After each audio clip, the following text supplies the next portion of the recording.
कहा फिर क्या हुआ? और कहने लगे फिर मैंने 5 उंगली दिखाई और कहा कि पंच महाभूतों के बारे में क्या जानते हो? और उन्होंने मुट्ठी बंद करी और कहा कि जब पंच महाभूतों का संयोग होता है तभी सृष्टि की रचना होती है।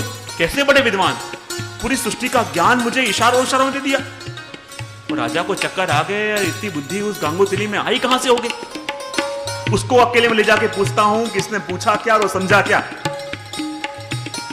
विद्वान को बाहर भेजा, गांगुतिली को अंदर बुलाया, सबसे पहले पूछा बता भैया चर्चा क्या हुई, कैसा प्रभावित हो गया विद्वान, तेरी दीक्षा लेना चाहता है, तेरे चरणों में गिर गया है, बता चर्चा क्या हुई।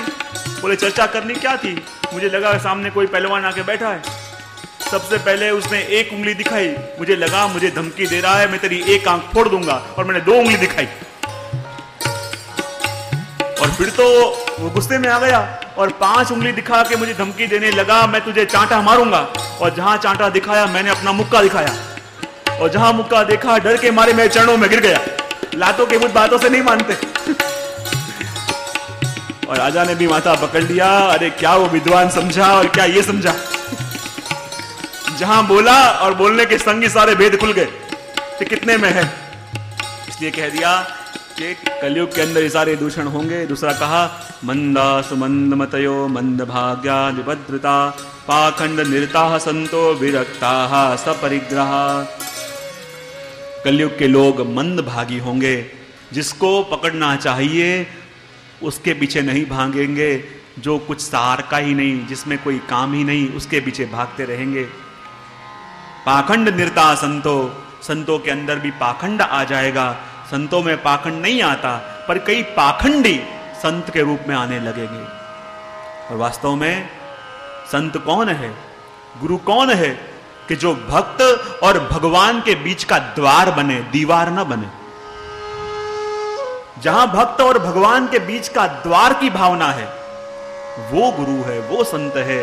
लेकिन जहां भक्त और भगवान के बीच में दीवार आ जावे, वो अपने शिष्य को अपने तक रोक के रखे, प्रभु के संग संबंध न करने दे, तो मानो वहां कुछ गड़बड़ है। कहते हैं कि इंसान मर के गया स्वर्ग में, प्रभु के दर्शन करने की बड़ी इच्छा थी। सुना अभी थोड़ी देर में प्रभु की सवारी निकलने वाली है, वो तैयार होकर खड़ा हो गया, अब प्रभु आएंगे, अब प्रभु आएंगे। वहीं एक हाथी के ऊपर कोई सुंदर वस्त्र पहन के कोई बैठा हुआ था, हजारों लोग आगे हजारों लोग पीछे, जय जयकार हो रहा था। पूछा ये भगवान है क्या? बोले नहीं, ये तो फलाने महात्मा है। वो सरघस गया, दूसरा सरघस आया, उसमें हजारों लोग आगे हजारों पीछे, जय जयकार हो रहा था। बोले ये भगवान है? बोले ये फलाने महात्मा है। करते करते बहुत सरघस गए। बाद में एक घोड़े के ऊपर एक अकेला अटूला इंसान बैठ के अकेला अकेला जा रहा है, न कोई आगे है न कोई पीछे है। उसने पूछा ये व्यक्ति कौन है? तब कहा यही भगवान है। प्रभु से जाके पूछा, प्रभु आपके स्वर्ग में आप बिल्कुल अकेले, आपके संग न कोई आगे न कोई पीछे, ऐसा क्यों?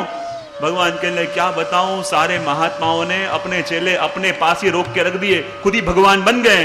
अब मेरे पास किसी को भेजते ही नहीं, अब मेरे पास किसी को भेजते ही नहीं, तो संसार में मेरे से अकेला और इंसान कौन हो सकता है? तो जो जीव को प्रभु के सन्मुख कर दे, प्रभु से जोड़ दे, तो वही संत है। लेकिन अपने तक रोक के रखे तो समझना वहां कोई गड़बड़ है। और वास्तव में वही बात देखी गई, पाखंड निरता संतो विरक्ता सब परिग्रह। कहे कि संसार के अंदर जो विरक्त होंगे, वो विरक्तों ने भी आज वैभव में रहना प्रारंभ कर दिया। कहने लगे तरुणी प्रभुता गे है शालको बुद्धिदायक।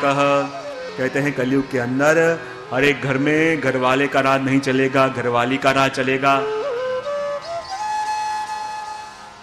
शालको बुद्धिदायक, साले की सलाह से काम चलेगा। फिर आगे कहते हैं कि इस कलयुग के अंदर न कोई योगी न कोई सिद्ध है, न कोई ज्ञानी है। यहां जहां देखो वहां कोई न कोई पाखंड का दर्शन अपन को होता रहता है। तो कहते हैं चलते चलते जब मैं श्री यमुना जी के तट पे आया तो वहां मैंने एक दृश्य देखा, एक सुंदर स्त्री खड़ी हुई है। उस स्त्री के पास में ही 2 वृद्ध व्यक्ति लेटे हुए हैं, मूर्छित हैं। बहुत सारी सुंदर सुंदर स्त्रियां उस स्त्री को पंखा कर रही हैं। और जब मैं पास गया, मुझे देखते ही वो स्त्री हाथ उठा उठाकर मुझे बुलाने लगी, कहने लगी और बुलाते बुलाते कहने लगी, भो भो साधु क्षण